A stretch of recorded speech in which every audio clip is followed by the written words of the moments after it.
Hello guys, welcome to maths with Nidhi. तो आज जो हम प्रीवियस ईयर क्वेश्चन 2024 सॉल्व कर रहे थे, उसका A B and C section previous 2 videos में जा चुका है। तो आज ये लास्ट वीडियो होगा, इसमें हम सेक्शन डी और सेक्शन ई सॉल्व करेंगे और उसका कॉन्सेप्ट समझेंगे। तो आपने वो प्रीवियस 2 वीडियोस देखा, उसमें कुछ डाउट हो तो आप कमेंट सेक्शन में मेंशन कर सकते हैं, मैं दोबारा आपको समझा दूंगी। बट आज के लिए अब शुरू करते हैं इस वीडियो को। और अगर आपने वो वीडियोस नहीं देखे हैं तो उनका लिंक डिस्क्रिप्शन में है, आप पहले उनको देखिए। A B C section complete करके देन डी एंड ई कर सकते हैं। और तो चलिए स्टार्ट करते हैं आज के क्वेश्चन से, which is question number 32, which says a person standing on the bank of a river observes that the angle of elevation of the top of a tower on the opposite bank is 60 degree. तो let's say कि ये एक river का starting, ये length width हो गया river का। Let's say ये विड्थ जो है वो डी है ना, ये डी है। And when he moves 30 meter, तो वो बोल रहा है कि अगर वो पर्सन यहाँ पे कहीं पे खड़ा है इस बैंक पे, तो यहाँ से जो एक टावर है, ये मान लो ये एक टावर है ना, तो इसका जो एंगल ऑफ एलिवेशन है दिस इज 60 डिग्रीज, ये बोला। अभी यहाँ पे एक और चीज़ आप समझिए, इन्होंने पर्सन का कहीं भी हाइट, पर्सन के हाइट की बात नहीं की है, इसलिए हम अज्यूम करेंगे कि वो इतना छोटा है, टावर से इतना छोटा है कि उसका हाइट इनकम्पैटिबल है। बट अगर ये वही बात बोलते कि पर्सन की भी एक हाइट दी हुई थी तो आपको उसको कंसिडर करके चलना होता, ठीक है। तो अभी के लिए तो पर्सन का किस हाइट की मैंशन नहीं हुआ है कहीं भी, तो ये 60 डिग्रीज मान लिया। अब बोल रहे हैं कि अगर वो 30 डिग्रीज इस साइड मूव हो जाए, सॉरी 30 मीटर्स, तो कहीं यहाँ पे चलिए, यहाँ पे है वो, तो यहाँ से जब अब उसका हम देखेंगे एंगल ऑफ एलिवेशन, तो दिस विल बी 30 डिग्रीज, ऐसा बोल रहे हैं। तो दिस डिस्टेंस जो है, ये डिस्टेंस क्या है, 30 मीटर्स है। ये हमने डी माना था विड्थ ऑफ रिवर, और टावर का हाइट हम मान लेते हैं फ्रॉम पर्सनस आई साइट, ये एच, ठीक है। अब क्या करना है आपको, find the height of the tower and width of the river, बस इतना निकालना है। तो ये देखते के साथ आपके दिमाग में आना चाहिए, क्योंकि ये हाइट और विड्थ की बात हो रही है, तो आप समझिए टैन जो होता है, जिसमें परपेंडिकुलर बाय बेस की बात होती है, tan theta perpendicular by base, मतलब ये एक ट्राइंगल है और यहाँ पे अगर थीटा है तो ये उसका perpendicular, and this is base and this is the hypotenuse. तो tan theta is perpendicular by base, ठीक है। तो सेम उसी टाइप का कुछ सिचुएशन है यहाँ पे। एच आपको पता नहीं है, बेस भी आपको पता नहीं है, बट एंगल्स आपको पता है, तो आप एक रिलेशन निकाल सकते हैं एच और बेस के बीच में using tan of the angles, ठीक है। तो टैन थीटा दैट, तो नाउ पहला निकालते हैं, टैन 60। टैन 60 क्या हो जाएगा, perpendicular which is H upon base क्या है यहाँ पे, डी है, विड्थ ऑफ द रिवर। ये एक इक्वेशन आपका, अच्छा पहले इसको सॉल्व कर लेते हैं फिर इक्वेशन लिखेंगे। टैन 60 इज √3, अभी √3 लेकर चलते हैं, एंड में हम उसका वैल्यू जो इन्होंने बताया है कि 1.732 पुट करना है वो करेंगे, बट अभी √3 पे चलते हैं। √3 equals to H upon D, that implies H का वैल्यू आपको मिला d√3। Let's say this is R equation 1। अभी अगेन टैन 30 क्या दिया हुआ है, टैन 30 इज, देखिए यहाँ पे एच तो सेम है, बट ये क्या है, डी प्लस 30 मीटर्स हो गया क्योंकि वो शिफ्ट हो गया था। Tan 30 height, perpendicular is height, base is D plus 30 meters में है, बट अभी मीटर्स ये, क्योंकि टैन 30 इज अ कांस्टेंट, उसमें कोई यूनिट लेस वैल्यू है वो, क्योंकि यहाँ मीटर था यहाँ मीटर था, ये दोनों कट ही गया, तो obviously that will be a unit less value. तो यहाँ डी प्लस 30 लिख के चलते हैं। That implies tan 30 is 1 upon √3, this will be H D plus 30। अब यहाँ से भी आपको एच का एक वैल्यू मिलेगा which is D plus 30 upon √3। This is, let's say this is equation 1 and 2। अब दो जगह से आपको एच का वैल्यू मिला, तो सिमिलर क्या करेंगे, इक्वेट कर देते हैं। Equating equations 1 and 2 we get d√3 equals to d plus 30 upon √3, है ना। अब इसको √3 से को इधर मल्टीप्लाई कर देते हैं, तो ये हो जाएगा 3d equals to d plus 30, that implies 2d equals to 30, implies that d equals to 15। अभी d का वैल्यू 15 तो है, है ना, बट आपको एक यूनिट यहाँ पे लगाना पड़ेगा ना, तो डी क्या है, डिस्टेंस है, तो इट इज़ 15 मीटर्स। डी का वैल्यू आ गया, तो अब क्या एच का वैल्यू निकालेंगे, तो एच का कहीं से भी निकाल लीजिए, फ्रॉम लेट से फ्रॉम इक्वेशन 1, एच की वैल्यू क्या थी, एच इक्वल्स टू कहाँ गया, d√3 था ना, d√3 which is equal to 15 into √3 का वैल्यू उन्होंने बोला 1.732 लेने को, 1.732 मीटर्स। अब इसको मल्टीप्लाई कर दीजिए, 30, 03, 48, 4, 109, 25.98 मीटर्स। हैंस अब ये कितने मार्क्स का क्वेश्चन है, तो 5 मार्क्स क्वेश्चन, तो आपको इसको अच्छे से लिखना चाहिए। तो hence height of the tower is 25.98 meters and width of the river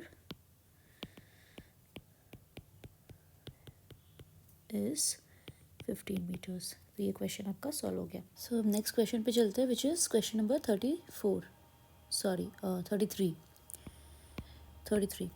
ये क्या बोल रहा है, the perimeter of a certain sector of a circle of radius 5.6 meters is 20 meters. तो पहले तो सर्कल बना लेते हैं, इग्नोर द बैकग्राउंड नॉइज, अगर कुछ आ रहा है तो कुछ तो काम हो रहा है।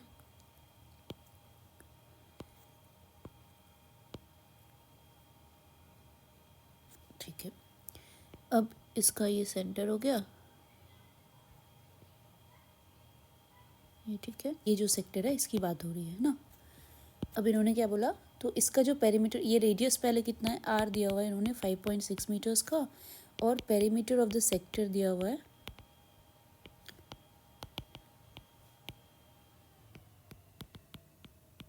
20 मीटर का। ठीक है, तो लेंथ ऑफ द आर्क क्या होता है, तो इसको कैलकुलेट कर लेते हैं। तो अगर 360 डिग्रीज का एक सर्कल है जिसका पेरीमीटर क्या होता है 2πr। ठीक है, तो अगर यूनिटरी मेथड के हिसाब से चले तो 2πr अपॉन 360 डिग्रीज, तो थीटा एंगल रहेगा, तो 2πr अपॉन 360 इंटू थीटा, है ना, यही होगा। तो यहाँ पे लेंथ ऑफ द आर्क हो जाएगा 2πr थीटा अपॉन 360 डिग्रीज। अब इन्होंने क्या बोला, पेरीमीटर क्या है 20 मीटर्स, मतलब 2 into R which is 5.6 plus, है ना, ये वाला आर, ये वाला आर, ये ऐड होगा, ये ऐड होगा, और फिर ये ऐड होगा, ये वाला पार्ट ऐड होगा, तो इसका पेरीमीटर आएगा। तो 2 इंटू आर प्लस इसका length 2 into 22/7 into 5.6 into theta upon 360 degree equal to 20 meters दिया हुआ है इन्होंने। ठीक है, दैट इम्प्लाइज ये क्या हो जाएगा, 2 इंटू, ये यहाँ पे 0.8 कर लेते हैं, ईजी रहेगा, 22 into 0.8 into theta upon 360 equal to 20 minus 2 into 5.6 is 11.2। That implies ये 2 180 डिग्री हो गया, फिर 211 290 ऐसा हो गया। ठीक है, अब थीटा का वैल्यू कितना आ गया, ये 20 minus 11.2 is 8.8 into 90 divided by 11 into 0.8 हो गया। अभी 11 ये 0.8 टाइम्स है, ये दोनों गया, दैट इज़ 90 डिग्री, तो थीटा यहाँ से 90 आ गया। नाउ ये बोल रहे कि एरिया ऑफ द सेक्टर क्या होगा, एरिया ऑफ द सेक्टर क्या होगा, तो अगर वही सेम यूनिटरी मेथड लगाएंगे, 360 डिग्रीज़ के लिए एरिया क्या होता है πr², तो 1 डिग्री के लिए कितना हो जाएगा πr² अपॉन 360 डिग्रीज़, तो फिर 90 डिग्रीज़ के लिए एरिया क्या हो जाएगा πr² अपॉन 360 इंटू 90 डिग्री हो जाएगा, ये मतलब 4, दैट इज़ πr² अपॉन 4, 1/4 हो जाएगा, है ना, क्वार्टर ऑफ द सर्कल। तो फिर एरिया अब कैलकुलेट कर लो, तो एरिया क्या है π22/7 इंटू 5.6, एक सेकेंड अच्छे से नहीं आ रहा, 22/7 इंटू 5.6 इंटू 5.6 इंटू 1/4, यही आया ना। अब ये 0.8 टाइम्स है, ये 0.2, अब इसको कैलकुलेट कर लो, 22 इंटू 5.6 इंटू 2 इज़ 112 हो गया 1.12, तो इसको कैलकुलेट करेंगे तो ये मीटर स्क्वायर हो जाएगा, क्योंकि एरिया है 22 2 44, 4 22 6 2 24 24.64 मीटर स्क्वायर। तो ये आपका एरिया है। तो hence area of the given sector is 24.64 meter square, है ना। ये आपका आंसर आ गया। अब चलते हैं नेक्स्ट क्वेश्चन पे, विच इज़ 34A। ये क्या बोल रहा है? If a line is drawn parallel to one side of a triangle to intersect the other two sides in distinct points, then prove that the other two sides are divided in the same ratio. अब देखिए, पहले तो ये triangle है,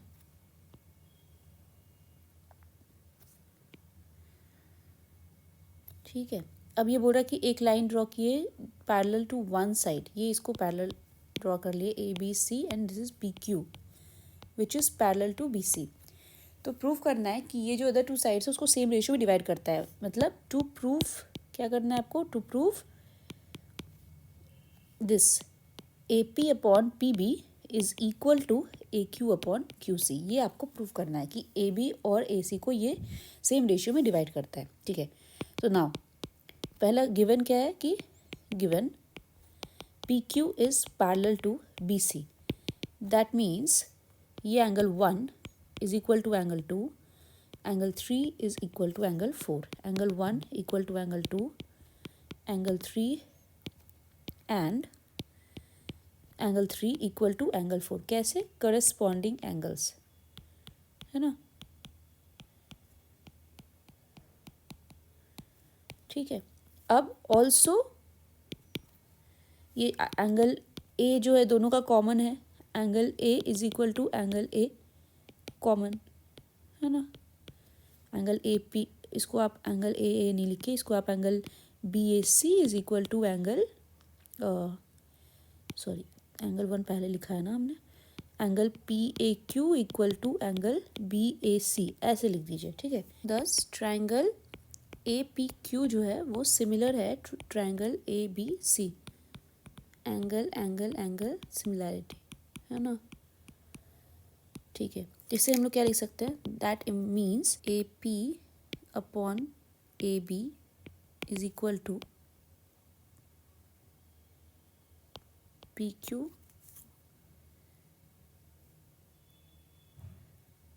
अरे PQ क्यों ले रहे हैं? हमको तो AQ से मतलब है, तो AQ लेंगे, AQ अपॉन AC, साइड से प्रोपोर्शनल। वो PQ अपॉन BC भी आप बोल सकते हो, बट इसकी ज़रूरत नहीं है ना, साइड से प्रोपोर्शनल,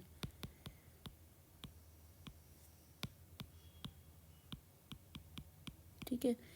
तो आपको क्या प्रूफ करना है? AP upon PB is equal to AQ upon QC, है ना, ऐसा प्रूफ करना है।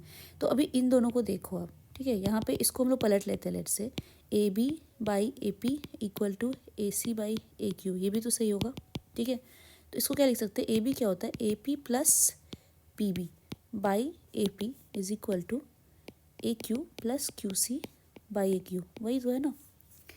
दैट इम्प्लाइज, अब इसको माइनस करो, दोनों साइड -1 करो, तो AP plus PB by AP -1 equal to AQ plus QC by AQ -1, ऐसा कर सकते हैं, दोनों साइड -1 कर सकते हैं, ठीक है। तो ये क्या हो जाएगा? AP plus PB minus AP upon AP equal to AQ plus QC minus AQ upon AQ, हो गया, ये दोनों गया। That implies PB equal by AP equal to QC by AQ। अब इसको रिवर्स कर लो फिर से, तो AP by PB equal to AQ by QC, ये प्रूफ हो गया, हेंस प्रूव्ड। मतलब अगर एक ट्रायंगल एक ट्रायंगल को अगर आप किसी एक साइड के पैरेलल लाइन से आप अगर इंटरसेक्ट करते हैं दोनों साइड्स को, तो उन दोनों साइड्स को वो इक्वल रेशियो में डिवाइड करता है, मतलब AP by PB equals to AQ by QC, ठीक है। और इसका ये भी मतलब होता है कि अगर मान लेते कि एक ट्रायंगल था, ठीक है, और ये पैरेलल डिवाइड किया इसने, और अगर ये मीडियन होता, मतलब मीडियन मतलब ये सेंटर पे करता है, यहाँ ये और ये आपस में बराबर होते ना, तो ये जो था ना दिस इसका हाफ होता, मतलब PQ जो था वो BC का हाफ हो जाता, PQ is equal to half of BC, ऐसा हो जाता है, ठीक है। ये आप देखिएगा, प्रूफ कीजिएगा, नहीं आएगा तो आप कमेंट में बताइएगा, ठीक है। चलिए अब नेक्स्ट क्वेश्चन पे चलते हैं। 34B, sides AB and AC and median AD to triangle ABC। एक ये ट्रायंगल है,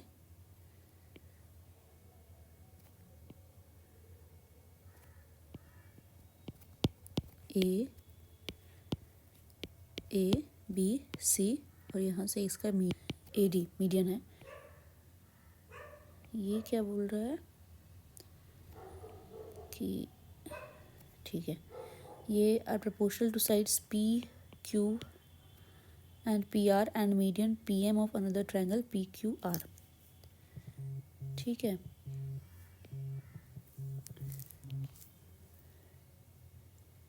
show that triangle ABC is similar to triangle PQR। ठीक है, अब इन्होंने बोला कि AB upon PQ is equal to AC upon PR, है ना, equal to AD upon PM। ठीक है, ये गिवन है आपका। अब टू प्रूव क्या करना है आपको, triangle ABC is similar to triangle PQR, ऐसा प्रूव करना है। जैसे कि इसमें क्या करना है,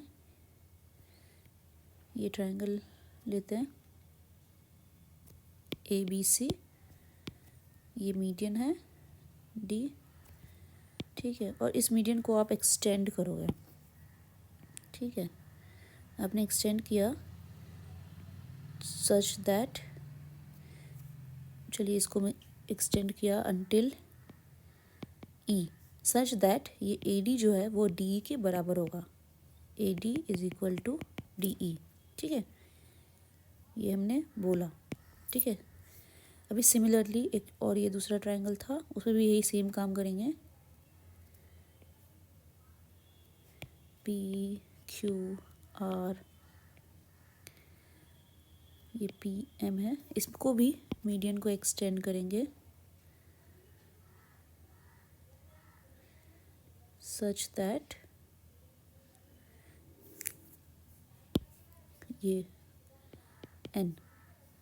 MN is equal to PM। ठीक है, अब ऐसा कर दिया। अब हम लोग करेंगे now in triangle ADB and triangle EDC, दो तरह से केसेस चलेंगे। और सिमिलरली इधर भी in triangle PMQ and triangle NMR। अब देखिए क्या होगा, angle ADB is equal to angle EDC, vertically opposite angles हो गए। Angle PMQ is equal to angle NMR, vertically opposite angles. ठीक है, AD is equal two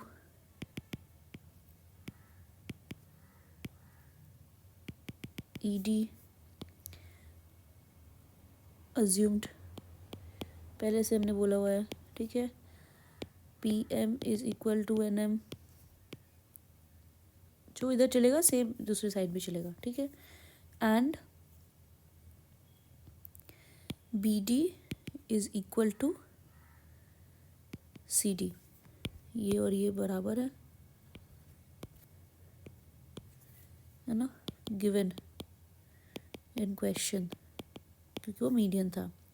similarly QM is equal to RM, given in question. तो thus अब समझो, side angle side से triangle ADB is congruent to triangle EDC, side angle side congruency. ठीक है, similarly triangle PMQ is congruent to triangle NMR, side angle side. हो गया। तो इसका क्या मतलब हुआ, इसका मतलब हुआ कि यहाँ पे देखो एंगल, ये वाला एंगल लेट से ये 1 है, ये इसके बराबर हो जाएगा 2 के। ठीक है, ये 1 ये 3 is equal to angle 4। That implies angle 1 is equal to angle 2। Angle 1 क्या था, 1 2 छोड़ देते हैं, उसको ऐसे लिखते हैं। क्या, कौन सा एंगल है वो, BAD। Angle BAD is equal to angle CED हो गया। सिमिलरली इधर भी देखो 3 और 4 कैसे बराबर हो रहा है, Q P M will be equal to R N M, दोनों इक्वल आ गए, ठीक है। अब ये दोनों आपको एंगल इक्वल मिल गए, ठीक है। ऑल्सो आपका ये जो साइड है ए बी, वो क्या हो जाएगा, वो ई सी के बराबर हो जाएगा। Also A B is equal to A C, और सिमिलरली यहाँ पे पी एम जो होगा वो एन आर के बराबर हो जाएगा, हो गया। P M sorry P Q is equal to R N N R, P Q ये दोनों बराबर हो गया। अब आप देखिए, ठीक है, इन ट्राइंगल, ये जो बड़ा वाला ट्राइंगल है A C E and triangle P R N, हमें पता है that A C by P R, क्या पता है हमें कि जो A B upon P Q है वो A C upon P R और equal to A D upon P M, ऐसा है ना। लिख रहे हैं यहाँ पे A B upon P Q is equal to A C upon P R which is equal to A D upon P M, यहाँ लिख रहे हैं। तो अगर A D by P M है तो इसका 2 टाइम्स करेंगे, अगर ऊपर नीचे तो कोई प्रॉब्लम नहीं होनी चाहिए। That implies A B upon P Q is equal to A C upon P R equal to A E upon P N, यही तो हो रहा है। ए डी का डबल क्या है, ए ई, पी एम का डबल है पी एन, ठीक है। तो A C upon P Q, A B upon P Q is equal to A C upon P R equal to A E upon M P N आ गया। अब A B किसके बराबर है, ई सी के, और पी क्यू किसके बराबर है, एन आर के, है ना, is equal to A C upon P R equal to A E upon P N. तो आप ये देखिए क्या साइड्स प्रोपोर्शनल हो गए, E C by N R equal to A C by P R equal to A E by P N, since all sides are proportional to each other,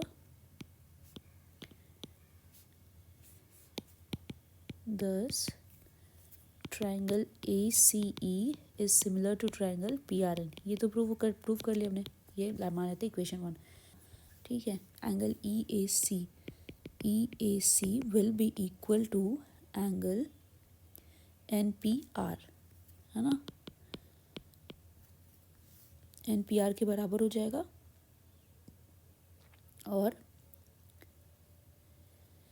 angle 2 जो होगा वो आपके एंगल 4 के बराबर हो जाएगा, है कि नहीं। एंगल DE कौन सा एंगल है, ये angle 2 is angle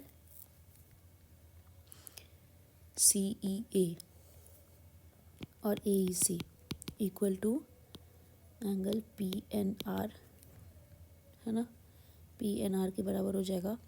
but already ये दोनों जो है ये उसके इक्वल हैं, ठीक है। दैट इम्प्लाइज एंगल AEC किसके बराबर था, एंगल BAD के बराबर था, पहले ही हमने प्रूव किया है, BAD के बराबर हो गया। और एंगल PNR किसके बराबर था, एंगल QPM के बराबर था, ये QPM के बराबर है, ये मान लेते हैं ये A है और ये B है। तो adding A and B, angle EAC plus angle BAD equal to angle NPR plus angle QPM हो गया। दैट इम्प्लाइज EAC और BAD को आप आपस में ऐड करेंगे तो क्या बनेगा, EAC और BAD एंगल BAC बनेगा। आप देखिए angle BAC which is equal to angle QPM हो गया। Now in triangle ABC and triangle PQR आपको पता है AB upon PQ is equal to AC upon PR and angle A is equal to angle P proved above. और ये क्या था, ये गिवन था। तो thus triangle ABC is similar to triangle P Q R by side angle side similarity. हो गया ना, दो साइड्स प्रोपोर्शनल हो गए और एक एंगल इक्वल हो गया, तो साइड एंगल साइड से ये प्रोपोर्शनल हो गया। तो ये एक थोड़ा सा ट्रिकी टाइप का क्वेश्चन है, क्योंकि इसमें इसको एक्सटेंड करना है आपको डी मीडियन को, फिर आप उसको सिमिलर कॉन्ग्रुएंट दिखाओगे, फिर आपस में सिमिलर दिखाओगे एंड देन वो सिमिलर होगा। तो थोड़ा ट्रिकी क्वेश्चन था। इसके पहले का क्वेश्चन आई थिंक ईजियर था, तो आप देख लीजिएगा। ठीक है, तो अब चलते हैं नेक्स्ट क्वेश्चन पे। तो नेक्स्ट क्वेश्चन देखते हैं 35A, है ना। तो इसके लिए मैंने यहाँ पे एक्सेस बना के रखा है। Using graphical method solve the following system of equations 3x minus 2y equals to 10 and 5x plus 3y equals to 4। तो पहले मैं यहाँ पे अगर लिखूँ 3x minus 2y equal to 10, तो अगर x का वैल्यू मैं 0 पुट करूँ तो y का वैल्यू क्या हो जाएगा, x 0, y is equal to -5 and y को 0 कर दूँ तो x हो जाएगा 10/3 which is almost equal to 3.33। फिर ये तो रिकरिंग है ना। और सिमिलरली यहाँ पे है 5x plus 3y equal to 4। x को 0 पुट कर दूँ तो y हो जाएगा 4/3 विच इज़ 1.33 एंड अगर y 0 पुट कर दूँ तो x equal to 4/5 which is 0.8, है ना। ठीक है, तो अब देखते हैं। अब एक लाइन हो गया, x को 0 पुट किया था तो x 0, -5, 0, -5। पहले यहाँ पे देखिए 1 2 3 4 5, तो एक तो पॉइंट यहाँ है, ये वाला पॉइंट 0, -5। ठीक है, दूसरा पॉइंट है y 0 है 3.33, 0, 3.33, 0। ये 1 2 1 2 3 4 5, तो कहीं यहाँ पे होगा ये। इसको अगर बड़ा करते हैं ऐसे 1 2 3, कहीं यहाँ पे ये पॉइंट है ना। This is 3.33, 0। देखिए ये पॉइंट एक हो गया। अब ये एक लाइन हमारी बन गई, इनको मैच कर दें।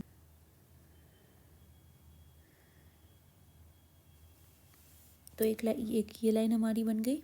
ठीक है, क्या लाइन है, 3x minus 2y equals to 10। इसको लिखते हैं 3x minus 2y equal to 10। ये लाइन बन गई। दूसरी कौन सी लाइन है, 5x प्लस 0 है, x 0 है तो 1.33।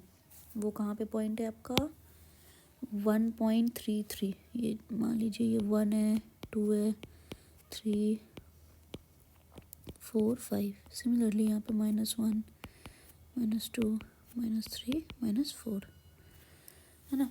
अभी 1.33 अगर देखें तो 1.33 कहीं यहाँ पे आएगी, तो दिस इज़ 0, 1.33। एक्स का वैल्यू 0, वाई का वैल्यू 1.33। और अगर y 0 है तो 0.8, 0, एक 0.8, अगर देखें तो कहाँ पे आएगी, दिस इज़ 0.8, 0। ठीक है, अब इन दोनों को मैच करना है।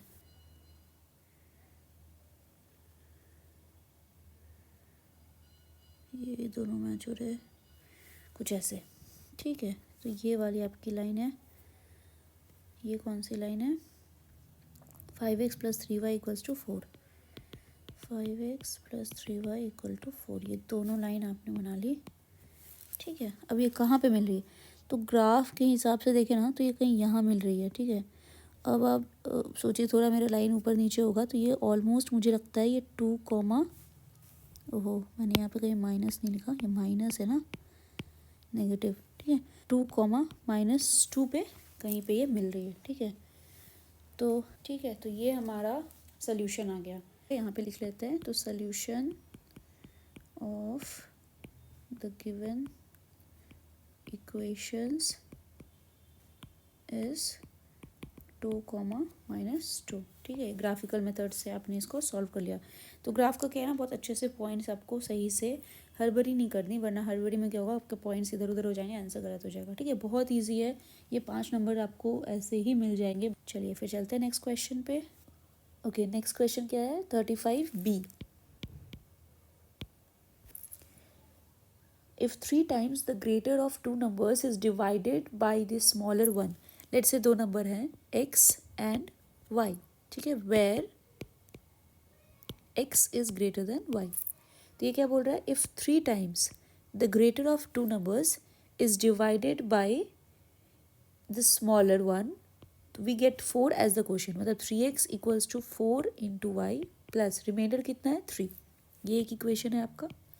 और बोल रहा है इफ 7 टाइम्स द स्मॉलर, मतलब 7 into y is divided by the greater one, we get 5 as the question, मतलब 5x मिलेगा आपको और रिमाइंडर कितना मिलेगा 1। ये सेकेंड इक्वेशन है। तो फाइंड द नंबर्स। अब 2 इक्वेशन हो गए, ये दोनों क्या लीनियर इक्वेशंस हैं, इनको सॉल्व कर लो। तो सॉल्व करने का काफ़ी सारा तरीका है। अब ग्राफिकल होता है, पर ग्राफिकल क्यों करेंगे, यहाँ पे सीधा हम लोग जाएंगे मल्टीप्लिकेटिव। जैसे कि ये क्या है, कॉमन कर दें 3x और 5x, इसको अगर कॉमन कर दे तो सब्ट्रैक्ट करके या ऐड करके जो भी आप आंसर निकाल सकते हो। तो पहले तो आप कन्वर्ट करो, ये जो इसको इक्वेशन 2 नहीं मान के, लेट्स से कि इसको हम 5x को एक साइड रखते हैं और 7y 5x equals to 7y minus 1 कर लेते हैं। ये दूसरा इक्वेशन है हमारा। अब देखो, मल्टीप्लाइंग इक्वेशन 1/5, ताकि जो x का जो कोएफिशिएंट है ना वो इक्वल हो जाए। तो क्या हो जाएगा, 15x equal to 20y plus 15। ये इक्वेशन मान लो ये थर्ड इक्वेशन है। और मल्टीप्लाइंग,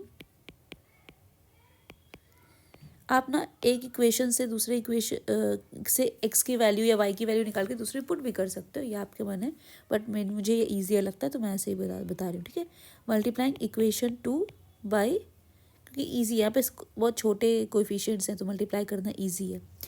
इक्वेशन 2 को आप मल्टीप्लाई कर लो 3 से, तो क्या हो जाएगा, ये हो जाएगा 15x equal to 21y minus 3। ये फोर्थ इक्वेशन हो गया। अभी 15x का वैल्यू दोनों तरफ आ गया तो कर इक्वेट कर लेते हैं। Equating equation 3 and equation 4। अभी कोएफिशिएंट्स बहुत बड़े होते हैं ना, तो फिर वैल्यूज x का वैल्यू निकाल कर पुट करना ही ईजी होता है, लेकिन कोएफिशिएंट्स छोटे से हैं तो मल्टीप्लाई करना ईजी लगा। ठीक है, दोनों को इक्वेट कर दो तो क्या हो जाएगा, 20y plus 15 is equal to 21y minus 3। That implies ये इधर चला गया तो क्या हो जाएगा, y इज इक्वल टू 18। यहाँ से y का वैल्यू आ गया तो x निकाल लो, तो x क्या हो जाएगा 10। x क्या हो जाएगा, x का वैल्यू आप ले लो 4y प्लस 3/3 कर लो, 4y plus 3/3 which is equal to 4 into 18 plus 3/3। 18 4 72 plus 3 75/3 which is 25।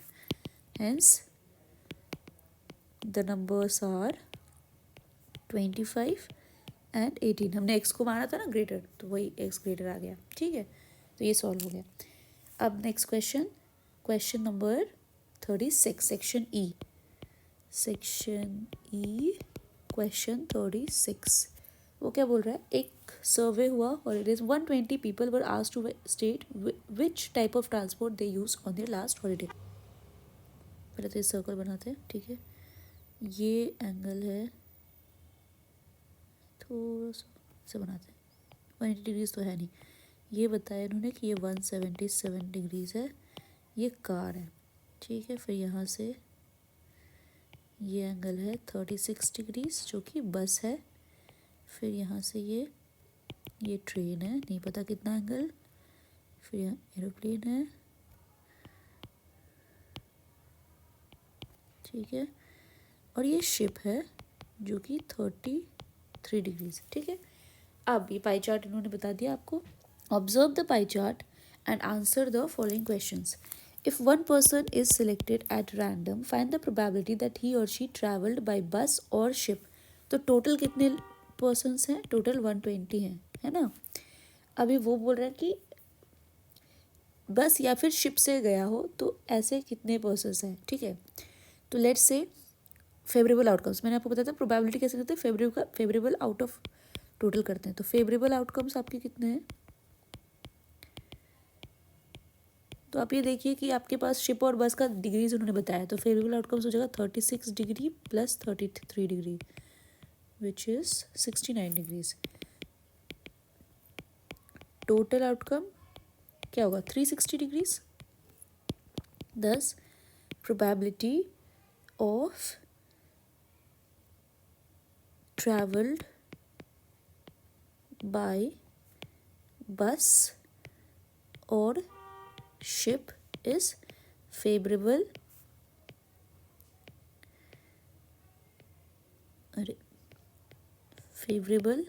Out of total, ये हो जाएगा 23 आउट ऑफ 120। ये आ गया आपका प्रोबेबिलिटी। ठीक है, नेक्स्ट, वो which is most favourite mode of transport and how many people used it. Most favourite मतलब मैक्सिमम कितना है, 177 डिग्रीज किसका है, कार का, है ना। और तो कितने लोगों ने यूज़ किया, तो आप सोचो कि 360 डिग्रीज अगर 120 लोगों ने यूज़ किया तो 1 डिग्री 120 अपॉन 360, तो 177 डिग्रीज कितने लोग यूज़ करेंगे, 120 अपॉन 360 इंटू 177 डिग्रीज, 23 3 5 15 तो 59 लोगों ने यूज़ किया। ठीक है, ये आ गया। थर्ड क्वेश्चन पे चलते हैं। थर्ड क्वेश्चन इज, थर्ड का 2 पार्ट है। A, a person is selected at random if the probability that he did not use train is 4/5, then find the number of people who used train। ठीक है, अब probability of not using train इन्होंने दिया है आपको, वो क्या है, 4/5। That means probability of using train क्या हो जाएगा, जो टोटल प्रोबेबिलिटी होती है वो 1 होती है, तो 1 माइनस 4/5। ठीक है, क्योंकि 1 टोटल प्रोबेबिलिटी है, नॉट यूजिंग ट्रेन 4/5 है, तो ट्रेन यूज़ करने का प्रोबेबिलिटी हो जाएगा 1 माइनस 4/5 विच इज़ 1/5। ठीक है, तो 10 नंबर ऑफ पीपल जिन्होंने ट्रेन यूज़ किया वो कितने हो जाएंगे, 120 थे, 1/5 इंटू 120 विच इज़ 24 पीपल जिन्होंने ट्रेन यूज़ किया। ठीक है, पीपल हु यूज्ड ट्रेन। ठीक है, चलिए next question, B, part B. The probability that randomly selected person used aeroplane is 7/60। Find the revenue collected by air company at the rate 5,000 per person. अब ये क्या बोल रहा है, प्रोबेबिलिटी ऑफ यूजिंग एरोप्लेन कितना है, 7/60। तो number of people who used aeroplane क्या होगा,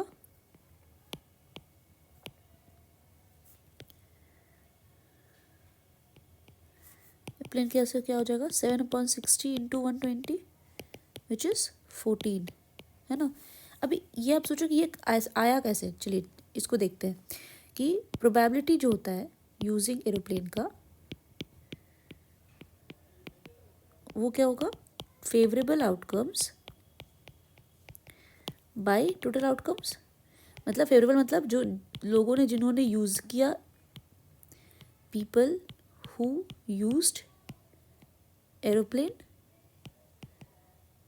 by total number of people, यही हुआ ना।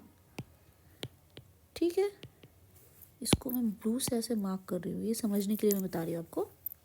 ठीक है, that implies probability of using aeroplane इन्होंने क्या बताया, 7/60। Number of people who used aeroplane हमें निकालना है, टोटल नंबर ऑफ पीपल इन्होंने बताया है 120 है। That implies number of people who used aeroplane is 7/60 into 120 which is 14। वही मैंने यहाँ पे दिखाया आपको कि डायरेक्टली मैंने मल्टीप्लाई कर दिया, बट ये आया कहाँ से, यहाँ से आया, आप समझ गए। ठीक है, अब चलते हैं, ये आ गया। तो अब रेवेन्यू अगर जनरेट करना है, ठीक है, तो 10 revenue collected by the company is ₹5,000 into 14 which is ₹7 lakh. हो गया, मल्टीप्लाई कर देंगे 7 लाख। ठीक है, हो गया। ठीक है, तो अब next question which is question number 37। अभी और कितने क्वेश्चन है, ओके, सो ये सेकेंड लास्ट क्वेश्चन है आपका 37। The word circles has the same root as circle in ठीक है, circle tent is cylindrical. Okay, तो इन्होंने बताया एक टेंट बनाना है आपको पहले। तो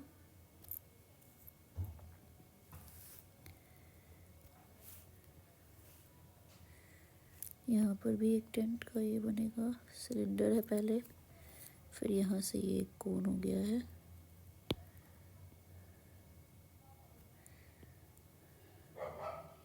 ठीक है, ये एक पहले तो सिलेंडर है, उसके ऊपर वो कोन हो गया।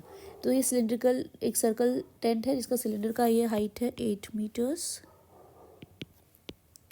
8 metres. Conical above it, diameter of the base is 28, ये डायमीटर है 28 मीटर्स का। ठीक है, और total height of the tent is 18.5 metres. अगर ये टोटल हाइट मेरा 18.5 मीटर्स है, ये जो हाइट कोन का हाइट होगा वो कितना हो जाएगा, 10.5 मीटर्स। हो गया, ठीक है, परफेक्ट। अब देखते हैं क्या क्वेश्चन क्या है। क्वेश्चन है based on above answer the following questions. Find slant height of the conical part. तो आपको पता है स्लैंट हाइट क्या हो जाएगी, स्लैंट हाइट एल, उसका फॉर्मूला क्या होता है, ये एल है आपका हाइपोटेन्यूज ना, एल। तो एल क्या हो जाएगा, अंडर रूट ऑफ 10.5 का स्क्वायर प्लस 28/2 इज 14 स्क्वायर, है ना, which is under root of 10.5 को 21/2 लिख सकते हैं ना। 21 इज 441, 4 प्लस 196 which is equal to 441 plus 2, 9 4 36 to 38, 4 1 so 4 3 7/4। अब ये क्या है, 5 8 4 12 7 4 11 1 2 2 5/4 which is 35/2 metre which is 17.5 metre. ये एल का वैल्यू आ गया आपका। ठीक है, ये तो इजी, काफ़ी इजी था। नेक्स्ट सेकंड क्वेश्चन क्या है, determine the floor area of the tent. Floor area, floor area मतलब कौन सा एरिया, ये वाला एरिया, ये वाला, है ना। ये तो कपड़े से नहीं, बस नॉर्मल फ्लोर एरिया। तो क्या है, pi square, pi are square, circle है ना बेसिकली ये, तो पाई आर स्क्वायर हो जाएगा which is pi r square which is 22/7 into 14 into 14, 2, 22 into 28 meter square, 22 8 is 176, 17 22 44 54, 7 is 61, 616 metre square. ये भी हो गया, काफ़ी इजी। नेक्स्ट क्या है, थर्ड का पार्ट है, find area of the cloth used for making tent. Area of the cloth, area of the cloth मतलब उसका सरफेस एरिया। तो एरिया कहाँ कहाँ, उसका क्लॉथ कहाँ कहाँ यूज़ हुआ है, पहले आप ये देखो, ये वाला पार्ट में यूज़ हुआ होगा, ये तो ओपन होगा बीच का जो सर्कल है, और ये वाले पार्ट में यूज़ हुआ होगा, है ना। तो इसका फॉर्मूला क्या होता है, surface area of a cylinder, total surface area of a cylinder जो था वो ओपन, ऊपर नीचे बेस उसका ओपन है, तो surface area of a cylinder is 2πr/h। ठीक है, एंड सरफेस एरिया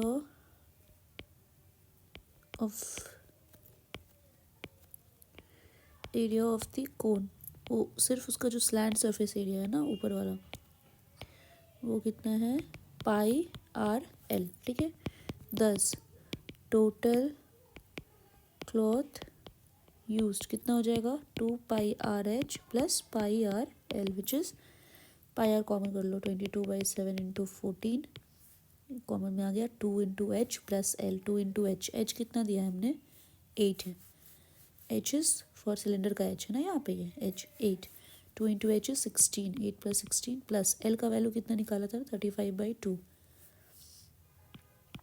35/2। तो ये क्या हो जाएगा, 7 2 ज़ा, ठीक है, और ये हो गया 22 इंटू 2 इंटू 16 2 ज़ा 32 प्लस 35, 62 5 67/2, ये 2 गया, ये मीटर स्क्वायर। तो 22 7 ज़ा 154, 15, 22 6 ज़ा 132 74, 1474 मीटर स्क्वायर। ठीक है, तो 10 total cloth used is 1474 metre square आ गया आपका। अब इसका पार्ट बी भी है, ओके। तो इसका पार्ट बी का है, find total volume of air inside an empty tent. Total volume तो पता ही है, वॉल्यूम ऑफ सिलेंडर क्या होता है, पाई आर स्क्वायर एच, है ना। और वॉल्यूम ऑफ कोन क्या होता है, 1/3 पाई आर स्क्वायर एच। अब इन दोनों का देखिए, आप देखिए कि ये सिलेंडर की, ये लेट्स से ये सिलेंडर की हाइट है और ये कोन की हाइट है, ठीक है ना। ये एच का वैल्यू है कि मतलब, लेकिन दोनों सेम नहीं है, दोनों का हाइट अलग अलग है, ठीक है। रेडियस भी अलग हो सकता है, डिपेंड्स, ठीक है। अभी क्या है, वॉल्यूम है, तो total volume inside the tent क्या हो जाएगा, total volume inside the tent will be pi are square h. Pi यहाँ पे तो आर सेम है, तो पाई आर स्क्वायर हम कॉमन कर लेते हैं। क्या बचा, h of cylinder is 8 plus h of cone, height of cone कितना था 10.5, 10.5/3, ये मीटर क्यूब में। तो ये जो 22/7 into 24 plus 10.5 divided by 3 metre cube, ये क्या हो गया, 7 2 2 into 14 into 24, this is 34.5/3 metre cube. अभी देखिए 4 5 9 3 12 2 1 3, ये 3 से कटेगा तो 3 1 1.5, है ना। अभी आप देखो 22 इंटू 14 इंटू 11.5 इंटू 2 क्या होता है 23, ये मीटर क्यूब। इसको कैलकुलेट कर सकते हैं, 22 इंटू 14 3 से 42, 2 4 20 14 2 से 28 और 4 32, विच इज़ इक्वल टू 44 का 4 44 4 48 4 22 7084 मीटर क्यूब। तो ये आपका वॉल्यूम इनसाइड द टेंट आ गया। Hence volume inside the tent is 7084 metre cube. आ गया आपका आंसर, ठीक है। तो ये आपका कंप्लीट क्वेश्चन एक हो गया। अब आपका last question, question number 38। Let's see क्या बोल रहा है, a ball is throne into the air so that t seconds after it is thrown its height h meter above its starting point is given by the polynomial h is 25t minus 5t square। पहले तो ये बना लेते हैं, ठीक है। अभी ये ऐसा कुछ तो पैराबोला है ये बेसिकली, ठीक है। उसका हाइट, अब ये आप सोचो कि ये एच हाइट तक गया है, जिसका इक्वेशन आपको दिया हुआ है, ये 5/2, 0 पे था और ये 5, 0 पे था और ये 0, 0 पे था, ठीक है। भी ये एच ऑफ टी है और ये टी है, basically this is a parabola. तो एच क्या है, H equals to 25t minus 5t square, तो मैं इसको minus 5t square plus 25t ऐसे लिख रही हूँ, तो मुझे समझ आएगा कि ax square plus bx plus c का जो टर्म होता है इक्वल टू 0, इस टर्म में मैं लिख रही हूँ उसको, ठीक है। तो अब क्या है, first right zeros of the given polynomial. Zeros मतलब ये जो ये है, इसको 0 एच जो है 0 के बराबर कर दो तो जीरोज हो जाएगा। तो बेसिकली आपको यहाँ पे ग्राफ से ही दिखना चाहिए, 0 कहाँ कहाँ पे हुआ था, यहाँ पे हुआ था और यहाँ पे हुआ था। तो 0 तो आपके ऐसे ही हो जाएंगे कि t का वैल्यू आप 0 कर दो या फिर 5 कर दो, तो दोनों पे ही ये जो है जीरोज ऑफ द पॉलिनोमियल है, क्योंकि आप ग्राफ से देख पा रहे हो कि वहीं पे वो वैल्यू h का वैल्यू 0 है। बट स्टिल आपको कैलकुलेट करना है, तो कैसे करोगे, इसको 0 करोगे तो क्या होगा, -5t square plus 25t equals to 0, ये है ना, ठीक है। तो यहाँ से आप नॉर्मल t को क्या कॉमन करके, 5t को कॉमन करके ये क्या हो जाएगा, 5 minus T equal to 0, that implies t equal to 0 और t इक्वल टू 5, यहाँ से भी आ गया। और एक और तरीका क्या है, आप 0 कैलकुलेट कर लो, जीरोस क्या होता है, t का वैल्यू क्या होता है -b मतलब -25 plus minus under root of b square मतलब 25 का स्क्वायर 625 माइनस 4ac, सी यहाँ पे 0 है तो -0 डिवाइडेड बाई 2a मतलब -10 which is equal to -25 plus -25 by -10 which is equal to -25 plus 25 by -10, और यहाँ लिखते हैं, यहाँ लिख देते हैं आपके लिए, -25 प्लस 25 बाई -10 और -25 minus 25 by -10 which is equal to 0 और -50 बाई -10 इज़ 5। तो 3 मेथड है आपके पास, यहाँ आप ग्राफिकल मेथड से देखकर बता दो, ये आपका ग्राफिकल मेथड है कि आपने यहाँ से देख के बता दिया, है ना, कि 0 क्या है, या तो ये फैक्टराइजेशन हो गया, फैक्टराइजेशन से बता दो, या तो पॉलिनोमियल, क्वाड्रेटिक पॉलिनोमियल के ज़ीरो से बता दो। ठीक है, तीनों मेथड से आ गया आंसर। अब चलते हैं नेक्स्ट क्वेश्चन पे। Question number 2, find the maximum height achieved by ball. Maximum height, तो मैक्सिमम निकालने के लिए क्या करना होता है? अगर h दिया हुआ है -5t² + 25t, तो मैक्सिमम मतलब क्या हो जाएगा? dh/dt करेंगे और वो ज़ीरो के बराबर होगा। ठीक है, तो वो जो होता है एक कर्व का कोई पॉइंट है, मैक्सिमम या मिनिमम। ठीक है, कोई कर्व है, ये जो कर्व है, इसका अगर आप single differentiation, one time differentiation करते हो, ठीक है, तो वो जहाँ पे भी ज़ीरो होता है ना, तो या इधर वो मैक्सिमम पॉइंट है और मिनिमम पॉइंट है, या फिर वो एक इन्फ्लेक्शन का भी पॉइंट हो सकता है। ठीक है, तो dh/dt करेंगे पहले, उसके बाद फिर हम करेंगे d2h/dt²। अगर ये लेस देन ज़ीरो हुआ तो ये हो जाएगा मैक्सिमम, अगर ग्रेटर देन ज़ीरो हुआ तो ये हो जाएगा मिनिमम, और अगर ये इक्वल टू ज़ीरो हो जाए तो ये बोलेंगे इन्फ्लेक्शन पॉइंट है। ठीक है, ऐसा होता है। तो अब यहाँ पे करके देखते हैं, dh/dt क्या हो गया? -10t + 25। ठीक है, अब ये वैल्यू आपको मैक्सिमम पॉइंट चाहिए। ठीक है, अभी तो पहले तो ये है मैक्सिमम या मिनिमम, कुछ भी निकालने के लिए इसको हमको ज़ीरो से इक्वेट करना ही होगा। तो इसको लेट से इसको ज़ीरो से इक्वेट करते हैं। दैट इम्प्लाइज -10t = -25, तो t = -25/-10, 2.5। t का वैल्यू 2.5, तो t 2.5 सेकेंड्स पे जो है वो मैक्सिमम या मिनिमम कुछ भी आएगा। अब चेक करना है कि मैक्सिमम था कि नहीं, तो d2h/dt² करो, वो क्या हो जाएगा? -10t which is less than zero. Thus at t = 2.5 seconds, height is maximum. ठीक है, हो गया।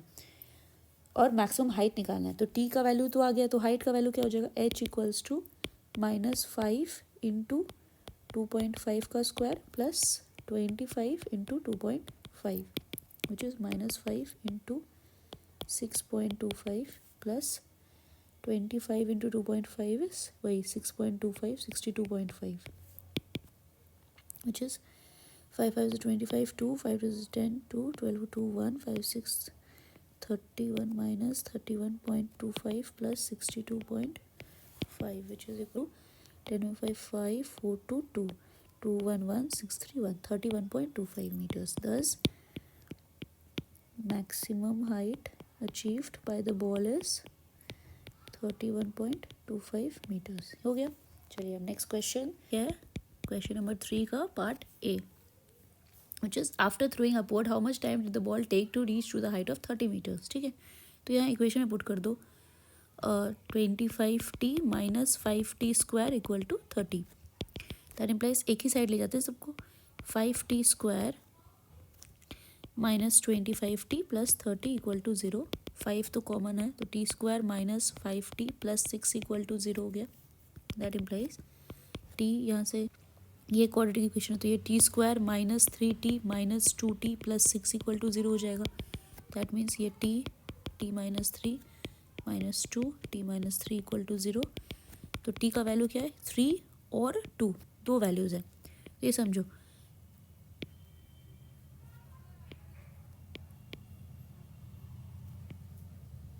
ये ऐसा था। अब ये तो हमें पता है कि 31.25 मीटर्स की हाइट पे है, ये मैक्सिमम हाइट। यहाँ कहीं 30 मीटर्स होगा, तो यहाँ पे और यहाँ पे दो बार बॉल 30 मीटर्स पे पहुँचेगी। ठीक है, तो अभी क्या है, यहाँ पे 2 सेकेंड्स पे पहुँचेगी और यहाँ पे 3 सेकेंड्स पे पहुँचेगी, है ना। तो इन्होंने क्या बोला कि how much time did the ball take to reach to the height of 30 metres after throwing upward. तो पहले सबसे पहले कितने पे पहुँच रही है? 2 सेकेंड्स पे। ठीक है, तो thus time taken by the ball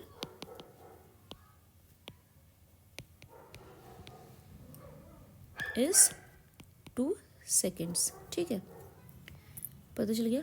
next third का part B, find the 2 different values of t when the height of the ball was 20 metres. Same चीज़ है, अभी जैसे किया वैसे ही सिमिलर फिर से करेंगे।